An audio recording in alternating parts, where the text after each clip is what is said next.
In this video, we're going to learn how to flip a sprite.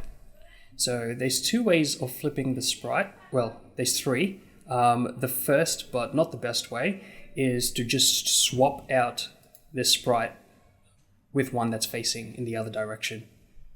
However, that's not good because A, you need two lots of sprites, you need to export twice, and B, it just takes up more space. So the two different ways are using this transform component, right? So one way is if you use your move tool, if you use your scale tool, right, and scale in this X direction, if you scale down the other side, so if you make that X value negative, you're going to flip the image. So I'm going to undo that. And if you just do it in the inspector, all you have to do is come to your X part and type in negative, right? So that's one way. In scripting, we can just change your X scale value to its negative version and it'll become flipped. So I'll undo that. A different way, and in some cases this will be the better way, so it's best to learn this way, is to rotate your player in that Y direction, right? And this is better for reasons we'll get to when we start spawning bullets and things like that. So by default, your Y value is at 0. Right, you're facing that way. If you change your Y value to 180, you'll rotate in the exact opposite direction. So we'll leave it at 0 for now, and then we'll come up and learn how to script that. So in my script, I have this empty transform variable or object, and I also have this empty rigid body 2D object. Now this rigid body 2D object we won't use in this video, that's for next video, but let's work on manipulating this transform. And the first thing we're going to do is set this empty transform to be the transform that's on this player, right? And when I say transform, I mean this component transform. So how can I do that? There are two ways. If I'm willing to make this public, I can just type in public over there. And public just means other classes will be able to access it, right? But the public variables and objects you create, once it compiles, will come up here in the inspector, right? And I can choose any object I want and just drag it there to that transform. So if I dragged this, let's say this grass, whoops. All right, click back on my note. Say I wanted this grass. This grass's transform, I could drag it in here and it will store the transform component for that grass in this transform empty object. But I want the knight's transform, so I want these values to be stored in there. So I can click up here on its transform and just drag it down and click in there.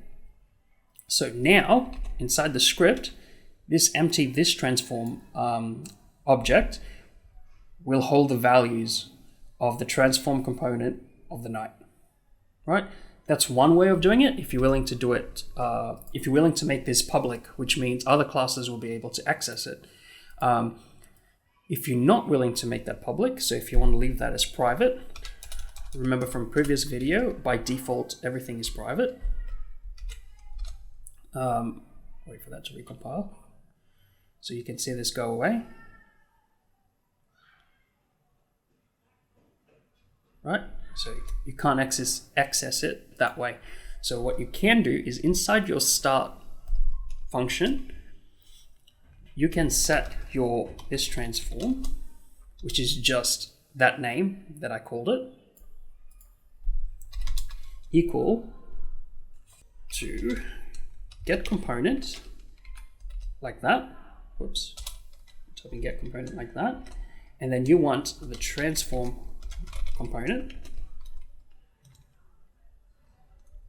And you have to put those brackets as transform. Right? So this line of code is how you get objects and store them if they're private. Right, so this is going to store whatever I attach the script to, its transform inside this transform object. If I wanted to do that with my rigid body 2D, so if I wanted to do that with this value, I'll do the same thing. I'll say RB is equal to get component, like that, and then I'll type in rigid body 2D. So I'm getting the rigid body 2D component, and I'll write as rigid body 2D, so it stores it as a rigid body 2D object, and I'll store it inside this RB value. Right, so that's how you get a component of whatever you're going to attach the script to. If you want to keep these values private. Okay, so now that that's stored in there, to flip the player, I'm going to create a variable, and I'm going to create a Boolean variable. So I'm going to type in bool, that's short for Boolean, and I'm going to call it isFlipped.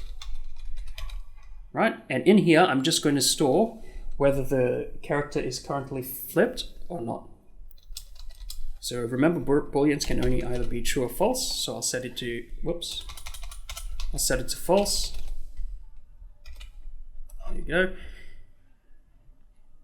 Okay, now I'll go to my code, and in my update, I have to think about when I want it to flip, right? So if I'm going right, remember if this get access value is 1, that means I'm going right.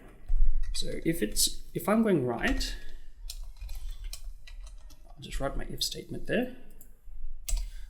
I want to flip it when, I should write player. So I want to flip the player when I'm going right and the player is flipped.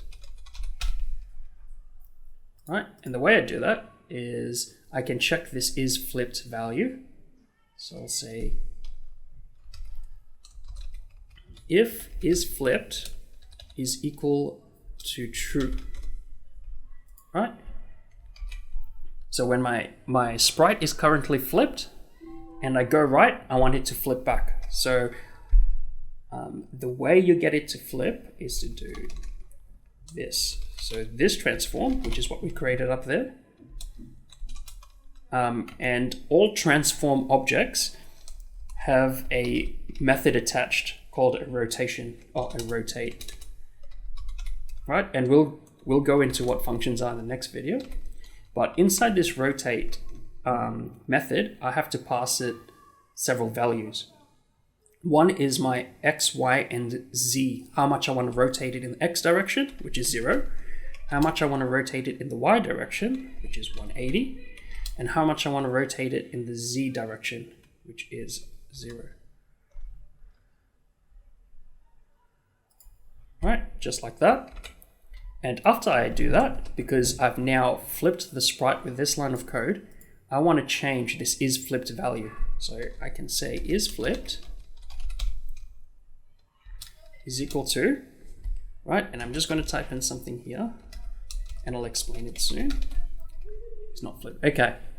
Now the exclamation mark in coding means not, right?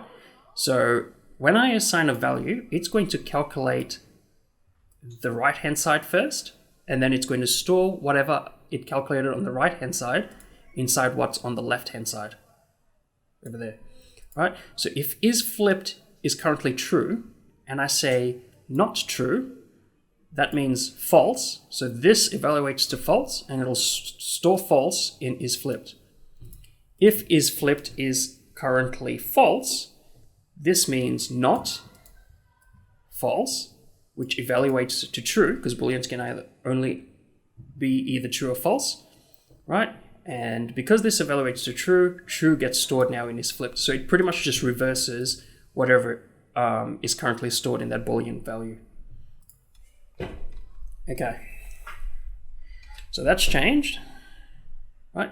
And then I want to do the reverse when I'm going left. So if I'm going left and my character is not flipped, I want it to flip, right? So I'll just copy this lot of code. I'm going to say if is flipped is false. By the way, if you're not comfortable with if statements, go back and watch the previous video on if statements. Right, so I'll save that now. Okay, so let's just go through the logic again. When you start, your is flipped value is false because your sprite is facing the right direction, right? If you're going right and your is flipped value is true, it's going to rotate 180 degrees in the y direction, which will flip it, and then it'll change that is flipped to its opposite. So if it's true, it'll change it to false. If it's false, it'll change it to true, right? If you're going in the left direction and your is flipped value is false, remember, if you're going in the left direction, you want your sprite to be flipped, right? It will flip it and then change your is flipped value to whatever its opposite is. So I'll save that and we'll go to Unity and I'm going to press play.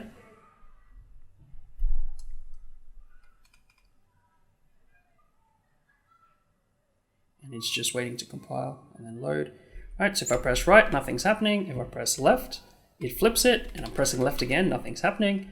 I'll press right again and I'm flipped, right? And I can do that forever. Cool, in the next video, we'll talk about what functions are and how we can write our own functions.